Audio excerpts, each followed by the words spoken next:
everybody, this is Casey Copeland and this is my assignment 4. What I learned from assignment 2. When I first started thinking about this assignment, I was more focused on thinking how I could set up and manage social media pages for all 6 of my freshman English classes. I had a lot of parent concerns and questions for their students because they felt like they didn't know what their students were learning in class every day. And what homework they should be working on. This was especially true when talking to parents whose students were struggling in certain classes. Many of those parents wanted to be able to see what their children were supposed to be working on.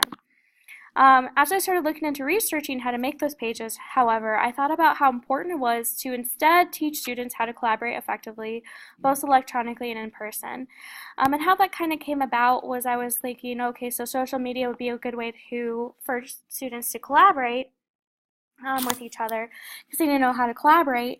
And then watching my students supposed to be collaborating on analyzing a Shakespearean sonnet, I saw they really didn't collaborate.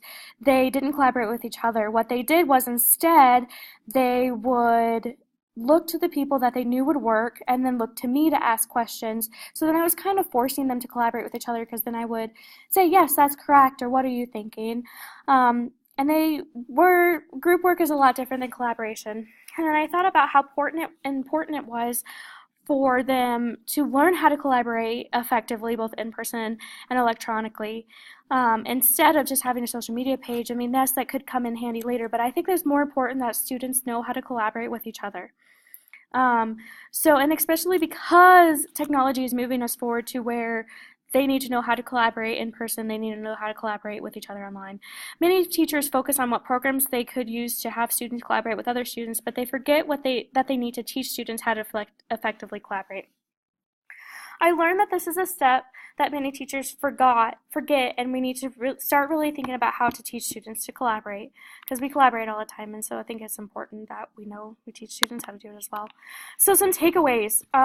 So students should not just be expected to collaborate with each other or others like them. They have to be shown what to do by doing in-person collaborating first, and then it needs to be facilitated or monitored. One of the articles that I read talked about how important it was to have a facilitator or monitor so that they have someone to get get it back on track if it goes away or things like that. So I think that is really important, especially for students, so that they keep the ball rolling and ask questions. You can't just expect students to know how to interact and take criticism from each other. A lot of them don't know how to give criticism or constructive criticism, so I think that's really important.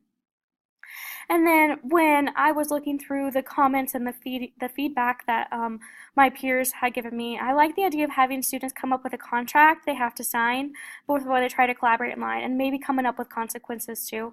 Jared suggested this, and I feel like we would get more students involved. I also like the idea by David of adding in Twitter and Facebook as well as using Google Docs to ask questions. It would be easy to post each Google Doc to Twitter or Facebook for those that are gone. And I think that's a big thing that I've noticed when we're analyzing sonnets, that students really, when they are gone, they're so hard to get caught back up because they didn't have that collaboration. They didn't have what in person they would. So I think that it is important to give students that option of doing that. So that's just some takeaways, and I loved the feedback that I got from my research and things like that. I felt like it was a little bit in the beginning that it was a little back and forth, but I'm glad it all came together, and I really feel very passionately about this, and that I feel like it could be used in any setting by every teacher. So thanks so much, and I hope you guys have a great rest of your day.